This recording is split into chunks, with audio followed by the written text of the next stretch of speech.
अपना टाइम किसी को नहीं देना चाहिए। आपको हमेशा उस कंपनी में रहना चाहिए जिनका टेम्परेचर हाई है, और उस आदमी को अपने माँ बाप की बात जरूर मानना चाहिए। The most keyword in the life of every human being is interest. ये तपस्या करते वक्त कभी कभी आदमी को दुख। मैंने बहुत सारे हिंदी मीडियम स्टूडेंट्स को देखा कि उन्हें पता ही नहीं था कि पढ़ना क्यों है, कि 95% लोग दुनिया में हर चीज कंफर्म करते हैं। तो जितने लोग कंफर्म करना चाहते हैं वो सबसे बात करते हैं। दुर्योधन की तरह, जो दुर्योधन की तरह सबसे राय ले रहे हैं वो परेशान है। हमारे यहाँ क्या है कि हमारे यहाँ बीए के लड़के को बर्बाद आदमी नहीं, आप धोखा खाइए, आपका दिमाग अपने आप तेज हो जाएगा। उससे अच्छा बादाम से ज्यादा काम करता है वो। Ambitious person is always surrounded by like minded people.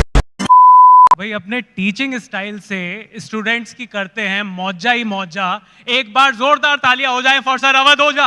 Awadh sir, sir आप आईएएस की कोचिंग देते हैं, आप मोटिवेशनल स्पीकर भी हैं। हमारा जो सेशन है उसका नाम है क्रैश कोर्स।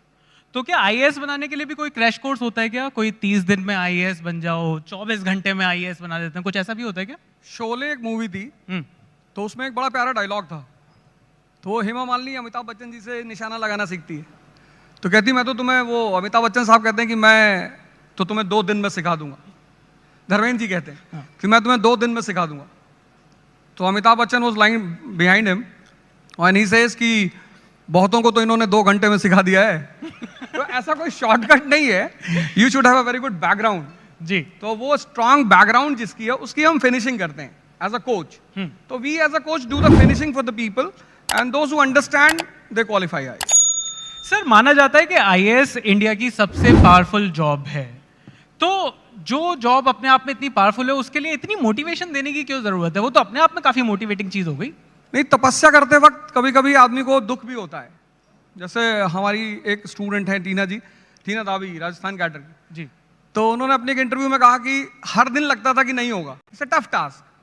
तो या तो आपका मन बहुत स्ट्रांग हो खुद ब खुद कि आप प्रभु राम की तरह 14 साल स्वयं जंगल में पड़े हुए हैं, और या फिर पीछे से आपको कोई चाहिए जो आपको डेली याद दिलाता रहे कि आप राजा बनने के लिए पैदा हुए हो, चाणक्य की तरह। सर एक डिबेट भी है, अब एक डिबेट के ऊपर मेरे को आपसे पूछना है, वो है English versus Hindi debate. English आना कितना ज़रूरी है? आईएएस के हिसाब से भी मैं पूछना चाहता हूँ कि जो आईएएस की जो अटेम्प्ट जो हैं, जो इंग्लिश लैंग्वेज में देते हैं, क्या उनके लिए इजी हो जाता है? और लाइफ में भी क्या इंग्लिश जिसको आती है उसको मतलब समझ में नहीं आता? कई बार समाज जो है वो थोड़ा सा क्लासी समझता है, हिंदी मीडियम होता तो वो जुझारू हो जाता, लड़का क्लासी नहीं रहता। तो क्या आपको लगता है कि एक बायस है? बायस नहीं है। अभी हमारे यूनियन मिनिस्टर साहब थे तो पूरा प्रेजेंटेशन उन्होंने हिंदी में दिया जी। कितनी बड़ी बात है कि all the top brass people are sitting here, और उन्होंने पूरा प्रेजेंटेशन हिंदी में दिया। तो लैंग्वेज के साथ कोई बायसनेस नहीं है, पर एजुकेशनल पैटर्न ऐसा रहा। मतलब मैंने बहुत सारे हिंदी मीडियम स्टूडेंट्स को देखा कि उन्हें पता ही नहीं था कि पढ़ना क्यों है। For them E is equal to E, education is for employment, education is not for employment. अब एक छोटा सा एग्जांपल देता हूं। आप एक कंट्री में आते हो, वहां की 90% पीपल इलिटरेट है, 90% पीपल पॉवर्टी से सफर कर रही है। वो कंट्री नेशन है ही नहीं, देयर इज नो नेशन, कोई नेशन का कॉन्सेप्ट नहीं है। और उस कंट्री के लोग इकोनॉमिक क्राइसिस से लड़ रहे हैं, खाने को नहीं है। बिल्कुल। उस कंट्री में आपको लोगों को सड़क पे लाना है मास मूवमेंट के लिए, क्या करोगे आप? ये मेरा सवाल है आपसे। सर मतलब उनको मतलब कंट्री के 90% लोग इलिटरेट है जी, 90% पॉवर्टी से सफर कर रहे हैं, नेशन है ही नहीं, लोगों के पास खाने को नहीं है। उस कंट्री में आप लोगों को सड़क पे ला रहे हो मास मूवमेंट करने के लिए, कैसे करोगे? इंपॉर्टेंट तो सर एजुकेशन, मतलब उनको किसी तरीके से तो चैनलाइज करना ही पड़ेगा। कैसे करोगे आप बताओ, कैसे आप चैनलाइज करो, कैसे करोगे? इंस्टाग्राम। तो उस 1920 के दौर में Gandhi ji comes to India, he comes to India and he understands certain formulas. जैसे जिंदगी में अगर किसी को करीब लाना है तो डीओ लगाने की जरूरत नहीं। जैसे टीवी में ऐड आते हैं, एक लड़का कॉलेज जा रहा है, लड़कियां उससे बात नहीं कर रही, नेक्स्ट डे वो डीओ लगा के जा रहा है, परिया गिर रही है उसके ऊपर। तो मैं उस आदमी का इंटरेस्ट फाइंड आउट करना है, इसको चाहिए क्या? The most keyword in the life of every human being is interest जी। And Gandhi ji understood it. तो उन्होंने जो नॉन कोऑपरेशन मूवमेंट चलाया, तो उन्होंने हर रीजन, जैसे पंजाब का आदमी है तो वहां एक मुद्दा था अकाली मूवमेंट, बोले you will fight on that issue, local issues national platform. This is what we learn while studying, this is called as learning. अगर एजुकेशन में दो चीज नहीं है, क्यूरियोसिटी और लर्निंग, तो इट इज अ वेस्ट। तो मेरा मानना यह है कि बायसनेस नहीं है, एजुकेशनल पैटर्न, मतलब हमारा जो पढ़ाने का तरीका है, हम लोगों को रटा रहे हैं। अब तोते को आप कितनी बार भी राम कहला लो, वो बुद्ध तो नहीं हो पाएगा ना। This is the difference. बिल्कुल सर, आपने लर्निंग की बात करी और आपका जो शिक्षा देने का जो स्टाइल है वो बड़ा अच्छा है और आप बड़ा यूथ से बड़ा अच्छा कनेक्ट करते हो।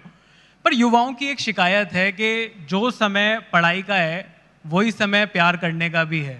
तो ये जो बैलेंस है ये कैसे बनाना है? मतलब वर्क लाइफ बैलेंस तो बन नहीं रहा, ये वर्क लव लाइफ बैलेंस कैसे बनाएंगे बच्चे? जिसका भी मन उसके कब्जे में है, जैसे मैं अपने स्टूडेंट से बोलता हूं, कई बार लोग क्लास में पूछते हैं सर अफेयर करना चाहिए, तो मैंने कहा यार if you are lying down in lap of a girl and you are thinking about national income तो करना चाहिए, कि आपका मन किसी चीज से डिस्टर्ब नहीं हो रहा है। कभी कभी जैसा एक बार मुझे बड़ा रिप्रिमेंड किया गया कि एक लड़के ने मुझसे पूछा कि सर कितने घंटे पढ़ना चाहिए, तो मैंने उससे पूछा कि गर्लफ्रेंड है, उसने कहा नहीं है। मैंने कहा मैं नहीं बताऊंगा। तो उसने मैनेजमेंट जाके शिकायत कर दी कि साहब my father has send me here to study and mister Rosa was saying you should have a girlfriend. तो मैनेजमेंट ने मुझे बुलाया, उसने लिख के दिया अर्जेंट, मैं समझ गया कोई कांड हुआ है। He was also standing there. तो मैनेजमेंट ने कहा Roza why you talk like this. मैंने कहा सर मैंने इससे सिर्फ इतना पूछा था कि यू हैव अ गर्लफ्रेंड। इसने सर ये तो नाराज हो गया। मैं इसको ये बता रहा था कि जैसे पार्कों में लोग बैठे हैं कपल्स, सुबह 8 बजे से रात 8, वहां तो वो समय नहीं पूछते, तो पढ़ाई में क्यों पूछ रहे हो? मेरा कहने का मतलब ये था कि जहां भी मजा आएगा वहां आदमी टाइम नहीं पूछेगा। जी बिल्कुल। तो you should love what you are doing, you should be passionate about your work, आप सब कुछ करोगे। सर एक क्वेश्चन और लोगों के बीच में आता है कि बहुत बार डिसीजन मेकिंग के टाइम पर ना लोग समझ नहीं पाते, बहुत बार क्रॉस रोड्स पर होते हैं कि किस तरीके का डिसीजन लिया जाए। और बॉलीवुड ने तो वैसे ही एक लाइन दे दी है कि दिल की सुनो दिमाग की सुनो। आपको क्या लगता है कि जब आदमी को दिल की सुननी चाहिए या दिमाग की सुननी चाहिए, या फिर जैसे कहते हैं कि इमोशनल डिसीजन या फिर प्रैक्टिकल डिसीजन? नहीं, डिसीजंस जो हैं लाइफ में, जैसे हमारा जो मन है वो द्वंद का शिकार रहता है, ड्युअलिज्म। उसकी वजह यह है कि 95% लोग दुनिया में हर चीज कंफर्म करना चाहते हैं। जैसे कोई स्टूडेंट मेरे पास आता है तो बोलता है सर मैं आईएएस बनूंगा। अब अगर ये बात मुझे पता होती कि मैं नहीं बनूंगा तो मैं तैयारी ही क्यों करता? अब हम चाहते हैं हर चीज कंफर्म हो, वो है नहीं। तो जितने लोग कंफर्म करना चाहते हैं वो सबसे बात करते हैं, हजारों लोगों से पूछते हैं, दुर्योधन की तरह। जो दुर्योधन की तरह सबसे राय ले रहे हैं वो परेशान है। जिनके पास एक कृष्ण है कि बेटा रिस्क तो लेना पड़ेगा, गेम तो खेलना पड़ेगा, वो जीत रहे हैं। तो रिस्क लेना पड़ेगा, decision in a direction of a right person. आप किसी अपने माँ बाप से पूछो, उनसे अच्छा डिसीजन देने वाला कौन हो सकता है, और रिस्क लेना पड़ेगा। सर आपके सब्जेक्ट पर भी आते हैं तो अवध ओझा सर हिस्ट्री पढ़ाते हैं और बड़ी खूबसूरती से पढ़ाते हैं। पर सर हिस्ट्री के बारे में जब हम पढ़ रहे थे तो बचपन में एक लाइन बोली जाती थी कि हिस्ट्री ज्योग्राफी बड़ी बेवफा, रात को रटो सुबह को सफा। तो जिस सब्जेक्ट को इतना डिमोनाइज किया हुआ था शुरुआत से, आप मतलब आप क्या सोसाइटी को वापस देना चाहते हो कि नहीं मैं उस हिस्ट्री से प्यार करा कर ही रहूंगा बाकी बच्चों को? Science is based on reason and humanities is based on analysis. तो हमारे यहाँ क्या है कि हमारे यहाँ तो बीए के लड़के को बर्बाद आदमी मानते हैं। जैसे कोई बीए किया हुआ लड़का है, शादी वगैरह में खड़ा है, तो हमारी सोसाइटी में लोग पूछते हैं क्या कर रहे हो? इंजीनियरिंग कर। अरे वाह, एमबीए तो ठीक है भैया, हम बीए कर रहे हैं, पीछे आओ। तो वो बीए को मानते हैं कि बर्बाद आदमी। इस कंट्री में ह्यूमैनिटीज को बहुत रेयर इंस्टीट्यूशंस में पढ़ाया जाता है। तो जैसे अभी आपने कहा, हमारी टीचर क्लास में 10th में बोलती थी कि बेटा बस अब हिस्ट्री दोबारा जिंदगी में कभी नहीं आएगी, और वो सामने आके खड़ी होगी। अब जिस कंट्री में लोगों को पता ही नहीं कि उनका नेशन पैदा कैसे हुआ, ये इंडिया कैसे पैदा हुआ, ये नेशन बना कैसे, तो वहां पे हिस्ट्री पढ़ाना एक थोड़ा चैलेंजिंग होता है। तो मैंने फिर आचार्य रजनीश से एक बात सीखी, philosophy to be converted in stories. ये कॉन्सेप्ट मैंने उनसे लिया जी। And then I started converting the history messages in stories. तो कुछ तो लड़के हिस्ट्री पढ़ने आते हैं मुझसे, और कुछ स्टोरी सुनने आते हैं, और जो कुछ दोनों नहीं करने आते मैं उनके लिए भी कुछ ना कुछ मसाला रख ही लेता हूँ। कहीं वुमन की बात छेड़ दी, कहीं सेक्स की बात छेड़ दी, वो तुरंत अटेंटिव हो जाता है कि अब क्या बोलोगे। तो मैं जानता हूँ कि किसको कहाँ पे जिंदा करना है। तो सर इतना जो प्रेशर है आईएएस की कोचिंग में और आईएएस की पढ़ाई में, तो वहां पर आप ह्यूमर का कितना रोल देखते हो? आपकी जो जिस तरीके की आप पढ़ाते हो जिस तरीके से, उसमें ह्यूमर का बहुत बड़ा योगदान है, एक बहुत बड़ा रोल है, लोग एंजॉय करते हैं, और जिनको आईएएस नहीं बनना वो भी तो आपके वीडियोस देख ही रहे हैं। तो ह्यूमर की कितनी इंपॉर्टेंस है? ह्यूमर जैसे चटनी है खाने में, अब आप दाल की तरह ह्यूमर डाल दोगे तो लड़का बड़ा दुखी हो जाएगा। तो आपको ह्यूमर को, जैसे 2.5 घंटे की क्लास होती है, तो साइंटिफिकली क्लास 40 मिनट्स 45 मिनट्स, तो 40 मिनट्स के बाद चूंकि हम एक एलिवेटेड लेवल पे होते हैं तो हमें पूरी क्लास दिखाई पड़ती है। कोई आसमान की तरफ देख रहा है, किसी ने सामने वाले को उंगली कर दी, कोई मुस्कुरा रहा है, कोई कुछ कर रहा है, तब मुझे पता होता है कि अब स्ट्राइक करना, अब मिसाइल मारनी है। बस वहीं पे मैं उस चीज को तुरंत डाइवर्ट कर देता। तो एक सवाल ये भी आया है कि अपना दिमाग तेज कैसे करें? पेरेंट्स कहते हैं कि बादाम खाइए, और मैं बादाम भिगोना ही भूल जाता हूँ। नहीं, आप धोखा खाइए, आपका दिमाग अपने आप तेज हो जाएगा। उससे अच्छा बादाम से ज्यादा काम करता है वो। इसीलिए बहुत सारे पेरेंट्स हैं जो अपने बच्चों को बड़ा प्रोटेक्ट करते हैं। हमारे प्रधानमंत्री जी हैं, स्ट्रगल किया, कितना पावरफुल माइंड है इनसाइड से, कितना स्ट्रांग माइंड है। मतलब जहां से वो आते हैं, अभी हमारे मंत्री जी बता रहे थे कि रेलवे से उनका पर्टिकुलर कनेक्शन है। आज उनकी जो सबसे बड़ी ताकत, जिस पे मैं उन्हें एडमायर करता हूं, he is mentally so strong. आप कुछ भी बोलो, और जो इस तरह का आदमी होगा उसे आप, तो मन को स्ट्रांग करने का सबसे बढ़िया तरीका, आप एक्सपोज रहो, सोसाइटी में रहो, लोगों से मिलो, उनके साथ उठो बैठो। आप धोखा खाओगे, आप इतने मैच्योर होते चले जाओगे कि आपको किसी बादाम की जरूरत नहीं पड़ेगी। मोदी जी के पास तो बचपन में शायद पैसा भी नहीं रहा होगा बादाम खरीदने का। सर एक सवाल और लोगों ने पूछा है कि फियर ऑफ फेलियर के बारे में कई लोग बात करते हैं। ये फियर ऑफ फेलियर का जो प्रेशर है, ये गुड प्रेशर है या बैड प्रेशर है? नहीं, प्रेशर अच्छा होता है। दो चीजें होती है, एक होता है प्रेशर, एक होता है स्ट्रेस। तो प्रेशर इज वेरी गुड। जैसे फियर बड़ी प्यारी चीज है। बच्चा है छोटा सा 6 महीने का, उसको उसके सामने सांप आ गया, अब उसे पता ही नहीं है सांप है, वो तो जाके पकड़ लेगा। लेकिन हम आप तो भागेंगे ना। तो fear is a preventive mechanism in a body. अच्छी चीज है, वो आपको एक्टिवेट रखेगा। पर जब आप स्ट्रेस में आ जाओगे, देन यू विल सफर। तो people lose because of stress, not because of fear. Sir क्या लाइफ में प्लान बी भी होना चाहिए? क्या प्लान बी होना कमजोरी की निशानी तो नहीं? मोदी जी ने MBA किया ही नहीं, कहाँ है उनके पास प्लान बी? जिनके पास सपने होते हैं उनके पास प्लान बी होता ही नहीं। कटोरा होता है, उसको वो घर में रखते हैं और उस कटोरे पे लिखते हैं कि ये मेरा फ्यूचर है, अगर मैं हारा। मेरे पास है बड़ा सा। क्या वर्कaholic होना ठीक है? वर्कaholic नहीं, ड्रीम अल्कोहलिक होना चाहिए। आपका सपना, आपका नशा होना चाहिए। इतना काम क्यों करना? इतने सारे लोग हैं दुनिया में काम करने के लिए, वो करेंगे। लेकिन आपका सपना, अगर आपका नशा नहीं है, तो फिर वर्कaholic होंगे तो आप मजदूर होकर रह जाएंगे। कोई और आपके पैसे पे मर्सिडीज लेके चलेगा। आप तो सिर्फ दिमाग को जिंदा करो, बाकी कुछ करने की जरूरत ही नहीं। एजुकेशन ओवरहॉल की आपने बात करी, ये मेरा फेवरेट टॉपिक है कि सेक्स एजुकेशन को नॉर्मलाइज कैसे करना है। मतलब मैं अपने टाइम की बात करूं तो 20 साल पहले भी जब ये टॉपिक आता था तो टीचर भी थोड़ा सा घबराता था, बच्चे हंस रहे होते थे। तो इस पर असहज थे लोग, आज भी असहज दिखाई देते हैं। सेक्स एजुकेशन कितना इंपॉर्टेंट है, और सेक्स एजुकेशन को इम्प्लीमेंट करने का आपके पास कुछ कोई तरीका है, कुछ आपका सोच है इस चीज़ के ऊपर? आप कभी इलाहाबाद गए? इलाहाबाद एजुकेशनल हब रहा किसी जमाने में। उसको ऑक्सफोर्ड का, ईस्ट को ऑक्सफोर्ड भी कहते हैं। वहां का जो सबसे फेमस चौराहा है सिविल लाइंस जी और जॉर्ज टाउन, उन चौराहों के ऊपर एडवर्टाइजमेंट लिखा है, निराश पुरुष मिले। ऐसा पूरे इंडिया में इतनी निराशा इस देश में युवाओं को है, वो लिखते हैं बचपन की गलतियों के शिकार। बचपन में कौन गलती करता है? बचपन है तो हो ही रहा है, उसमें गलती की क्या बात है? और फिर अभी वो जो सीरीज आई थी मिर्जापुर जी, क्या प्रेजेंटेशन दिया उन्होंने इस क्वेश्चन का। आंगंडन गोज टू द डॉक्टर। वो जो सेक्सोलॉजिस्ट है उसका नाम भी बड़ा प्यारा है, वो कहता है शर्मा से क्या शर्माना।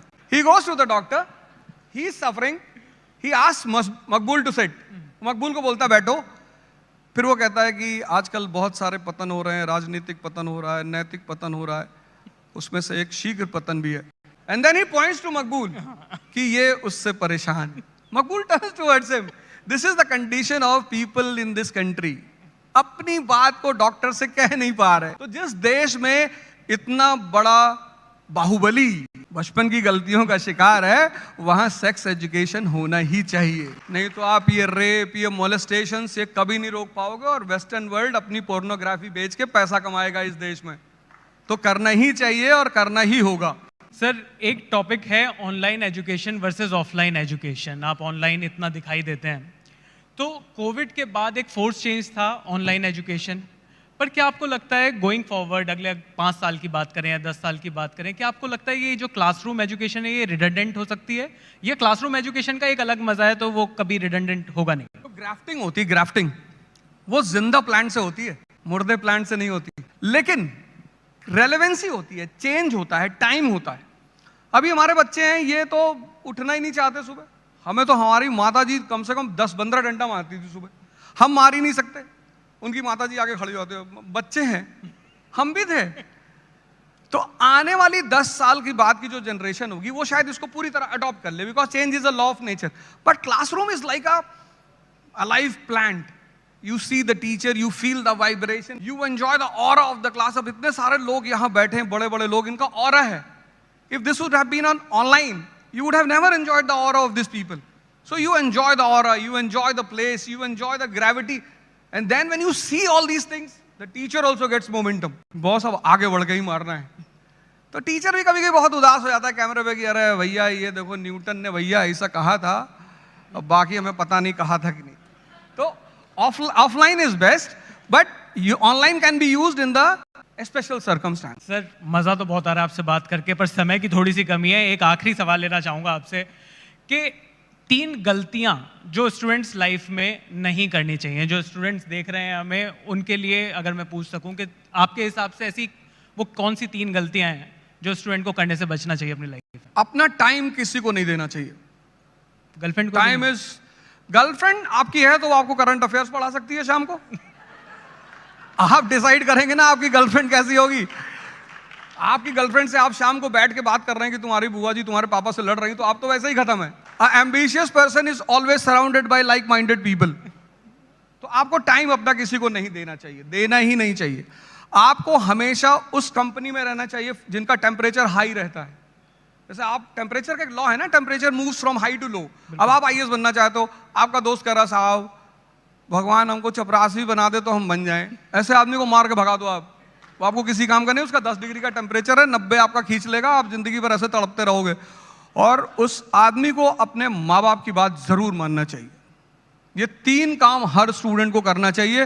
वो जहां भी फंसे उसको अपने पेरेंट्स से पूछना चाहिए, वो कोई भी बात हो। मारेंगे तो, जैसे लड़के बाहर कहते हैं सिगरेट पीने से कंसंट्रेशन बढ़ता है, तो रिक्शे वालों का क्यों नहीं बढ़ता? उनका भी तो बढ़ना चाहिए। तो हर स्टूडेंट को अपनी माँ बाप से राय लेनी चाहिए, अपना समय किसी को नहीं देना चाहिए, और हाई टेम्परेचर के लोगों के साथ रहना चाहिए।